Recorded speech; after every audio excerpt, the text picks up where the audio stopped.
نحمده ونصلي على رسوله الكريم اما بعد فاعوذ بالله من الشيطان الرجيم بسم اللہ الرحمن الرحیم۔ عربی گرامر میں اعراب القرآن کی کتب میں ایک ٹرمینالوجی یوز ہوتی ہے منصوب بنزع الخافض۔ ان کے اگر لفظی معنی دیکھے جائیں، منصوب کا معنی آپ کو بتانے کی ضرورت نہیں ہے، نسب دیا گیا ہوا، ایسا کلمہ جس کو نسب دی گئی ہو وہ منصوب ہوتا ہے۔ یہ بائے سببیہ اس کو کہہ سکتے ہیں، بہرحال با ہے سببیہ، میں اس لیے کہہ رہا ہوں اپنی طرف سے کہ نزع الخافض کے سبب اس کو نسب دی گئی ہے۔ تو نزع کیا ہے؟ اتار دینا، ہٹا دینا۔ سورۃ الاعراف میں یہ لفظ اس طرح استعمال ہوا ہے، نزع ینزع، تو اتار دینے کے معنی میں، اتروا دینے کے معنی میں۔ تو ہٹا دینا مقصد ہوا یہاں پہ۔ کس کو ہٹانا؟ الخافض کو۔ خافض کیا ہے؟ عربی گرامر میں جو جر ہے، زیر ہے، کسرہ ہے، زیر تو ہم اردو میں کہتے ہیں نا، تو گویا جر، کسرہ اور خفض۔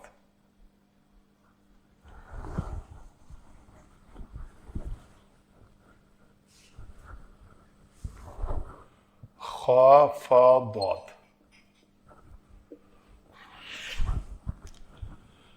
تو خافض کیا ہوا؟ ناصب رافع کی طرح، جیسے ناصب المضارع ہیں جو مضارع کو نصب دیتے ہیں، خافض جو کسی اسم کو خفض دیتے ہیں۔ خفض کا کیا معنی ہے؟ کسرہ یا جر۔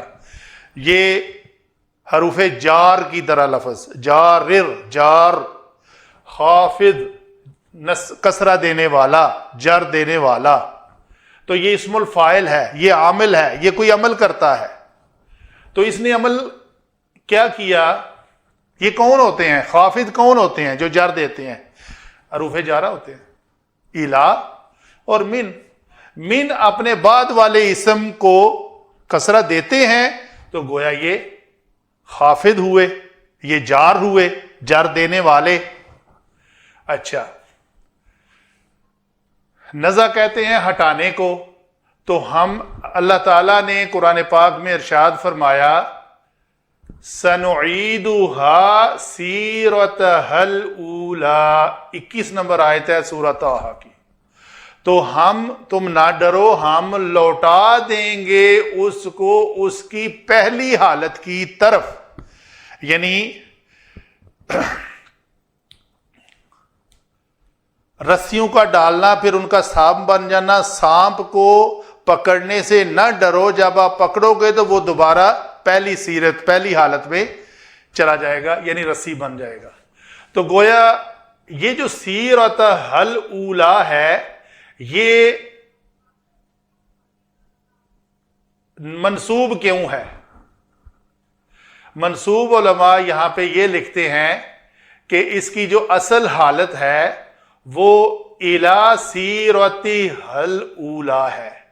تو الا خافض ہے تو خافض کو نزع کیا، بنزع الخافض، الا کو گرا دیا، ہٹا دیا، اتار دیا۔ تو کیا کیا؟ اس کی جگہ پہ نسب دی، یہ منصوب۔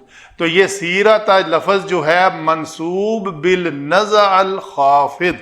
الا جب ہٹ گیا، اسی نے تو اس کو جر دی ہوئی تھی، کسرہ دیا ہوا تھا، جب یہ ہٹ گیا تو ہم نے اس کو حالت نسبی میں دیکھا۔ تو یہ اللہ تعالیٰ ہی۔ اگلا کویسچن جو ایفیشینٹ اسٹوڈنٹ ہے وہ یہ کریں گے کہ جی قرآن پاک میں ہی ایسے کیوں نہیں آ گیا کہ سنعیدها الی سیرتها الاولی؟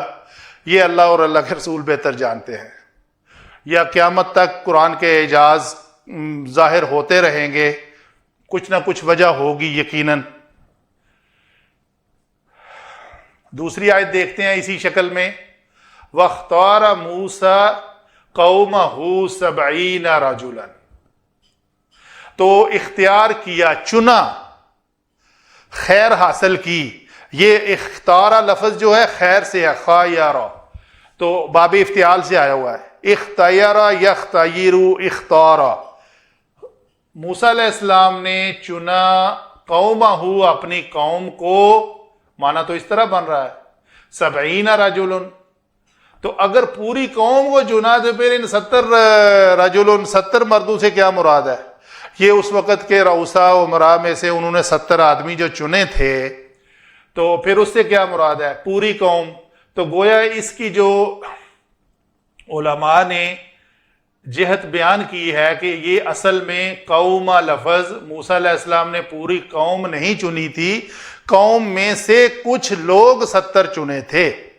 تو وہ انہوں نے لکھا ہے کہ یہ لفظ بھی من قومی ہی 70 رجلا، اپنی قوم میں سے 70 آدمی چنے تھے. تو یہاں پہ یہ من جو ہے یہ خافض ہے. من نے قومی میم کے نیچے زیر دی ہوئی ہے، یہ ہے خافض، زیر دینے والا، جر دینے والا. تو اس کو ہٹا دیا، اس کو نزع کر دیا. بنزعی کیا کیا؟ پھر اس کو منصوب بنزع الخافض. تو یہ اس کی نسب جو ہے وہ اس شکل میں آئی ہوئی ہے. امید ہے یہ ایک چھوٹا سا ٹاپک تھا، اچھے طریقے سے آپ کو سمجھ آ گئی ہوگی. اگر پھر بھی کوئی سوال رہ گیا ہو تو آپ ریمارکس میں ضرور لکھیں، تو انشاءاللہ اس کا جواب دیں گے. وما علینا الا البلاغ.